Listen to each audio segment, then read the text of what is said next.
ಎಲ್ರಿಗೂ ನಮಸ್ತೆ. Welcome to my YouTube channel.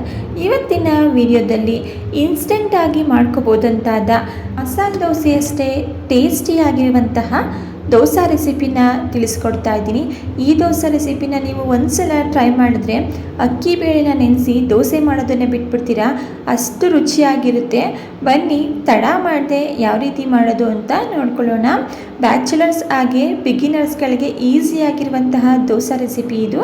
ಹಾಗೆ ಇದ್ರ ಜೊತೆಗೆ ನಾನಿಲ್ಲಿ ದೋಸೆ ಜೊತೆ ಸೂಪರ್ ಕಾಂಬಿನೇಷನ್ ಆಗಿ ಚಟ್ನಿನ ಮಾಡಿ ತೋರಿಸ್ಕೊಡ್ತಾ ಇದ್ದೀನಿ. ಮೊದಲು ನಾನಿಲ್ಲಿ ದೋಸೆಗೆ ಚಟ್ನಿನ ರೆಡಿ ಮಾಡ್ಕೊಳ್ಳೋಣ.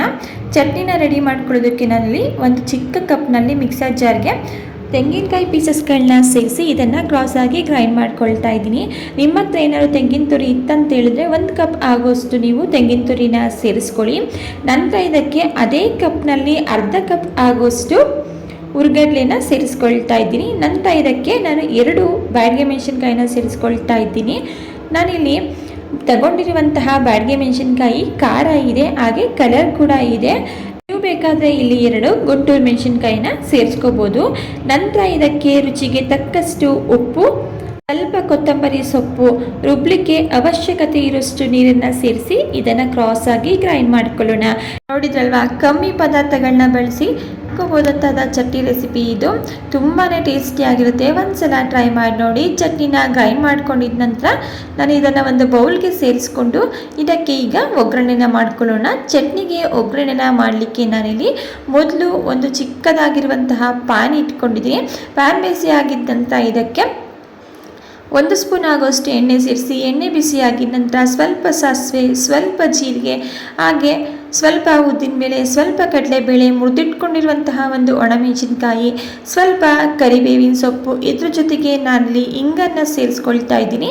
ಸ್ವಲ್ಪ ಇಂಗನ್ನು ಸೇರಿಸ್ಕೊಂಡು ಒಗ್ಗರಣೆನ ರೆಡಿ ಮಾಡಿಕೊಂಡು ಗ್ರೈಂಡ್ ಮಾಡಿ ಇಟ್ಕೊಂಡಿರುವಂತಹ ಚಟ್ನಿಗೆ ಒಗ್ಗರಣೆ ರೆಡಿಯಾಗಿದ್ದ ನಂತರ ಸೇರಿಸ್ಕೊಳ್ತಾ ಇದ್ದೀನಿ.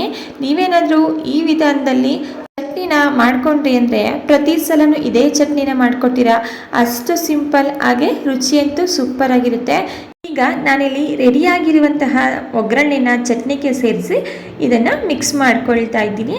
ನೋಡಿ, ಇಷ್ಟೇ, ದೋಸೆಗೆ ಚಟ್ನಿ ರೆಡಿ ಆಯಿತು. ಈಗ ಇದನ್ನು ಪಕ್ಕಕ್ಕಿಟ್ಟು ನೆಕ್ಸ್ಟ್ ನಾನಿಲ್ಲಿ ದೋಸೆನ ರೆಡಿ ಮಾಡ್ಕೊಳ್ತಾ ಇದ್ದೀನಿ.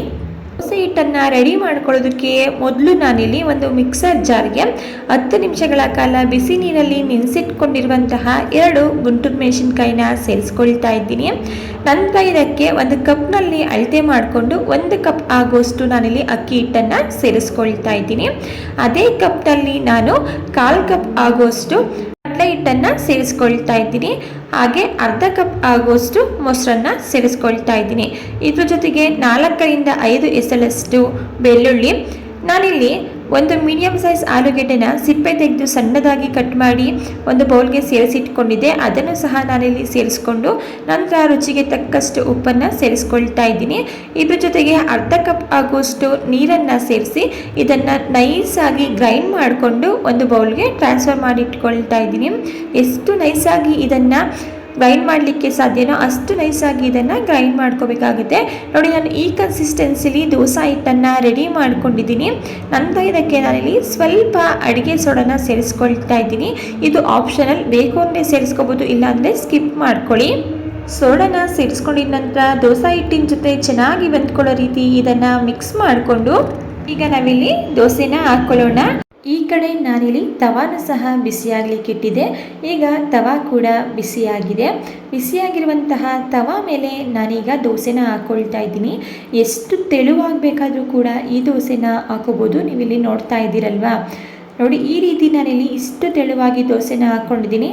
ನಂತರ ಇದ್ರ ಮೇಲೆ ಎಣ್ಣೆ, ಬೆಣ್ಣೆ, ತುಪ್ಪ ಯಾವುದನ್ನಾದರೂ ಸರಿ ಸೇರಿಸ್ಕೊಂಡು ಮೀಡಿಯಂ ಫ್ಲೇಮಲ್ಲಿಟ್ಟು ದೋಸೆ ಕ್ರಿಸ್ಪಿ ಆಗೋವರೆಗೂ ಇದನ್ನು ಬೇಯಿಸ್ಕೋಬೇಕಾಗುತ್ತೆ.